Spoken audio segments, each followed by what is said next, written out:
প্রিয় দেশবাসী, আসসালামু আলাইকুম। জুলাই গণ অভ্যুত্থান জাতির ইতিহাসে এক অসাধারণ অর্জন। এটি অপ্রত্যাশিতভাবে জাতির জীবনে গণতন্ত্র, ন্যায় বিচার ও মানুষের অধিকার প্রতিষ্ঠার সুযোগ এনে দিয়েছে। এই লক্ষ্যে আমরা এর মধ্যে বেশ কিছু সংস্কার করেছি।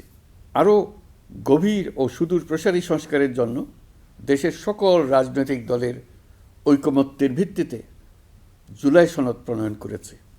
এই জুলাই সনদ বাস্তবায়নের জন্য আপনাদের সম্মতি প্রয়োজন। এর জন্য গণভোটের আয়োজন করা হয়েছে। এই গণভোটে অংশ নিন, সনদে আপনার সম্মতি দেন। আগামী 12ই ফেব্রুয়ারি জাতীয় সংসদ নির্বাচনের দিনেই অনুষ্ঠিত হবে গণভোট। গণভোটে আপনি হ্যাঁ ভোট দিলে বৈষম্য, শোষণ আর নিপীড়ন থেকে মুক্ত হবে বাংলাদেশ।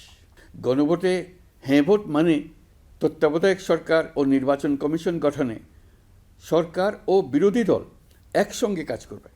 সরকার ইচ্ছামতো সংবিধান পরিবর্তন করতে পারবে না।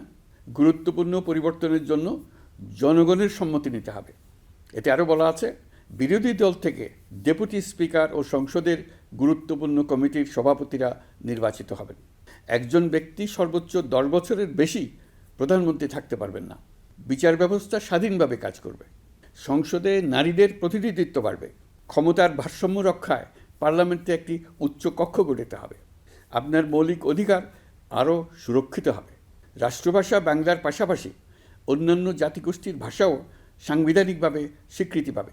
দণ্ডপ্রাপ্ত অপরাধীকে রাষ্ট্রপতি ইচ্ছেমতো ক্ষমা করতে পারবেন না। সব ক্ষমতা একজন প্রধানমন্ত্রীর হাতে থাকবে না। এবং এরকম আরও কিছু গুরুত্বপূর্ণ প্রস্তাব এর মধ্যে রয়েছে। আমি আপনাদের সকলের প্রতি আহ্বান জানাই, আগামী নির্বাচনে গণভোটে অংশ নেন। রাষ্ট্রকে আপনার প্রত্যাশা মতো গড়ে তোলার জন্য হেঁতে সিল দেন। নতুন বাংলাদেশ গড়ার চাবি এখন আপনার হাতে। হেঁতে সিল দিলে নতুন বাংলাদেশ গড়ার দরজা খুলে যাবে। হেঁতে আপনি নিজে সিল দেন, আপনার পরিচিত সবাইকে সিল দিতে উদ্বুদ্ধ করুন এবং তাদেরকে ভোট কেন্দ্রে নিয়ে আসুন। দেশ পাল্টে দেন। ইনশাল্লাহ আমরা সবাই মিলে দেশ গড়ার এই সুযোগ নেব।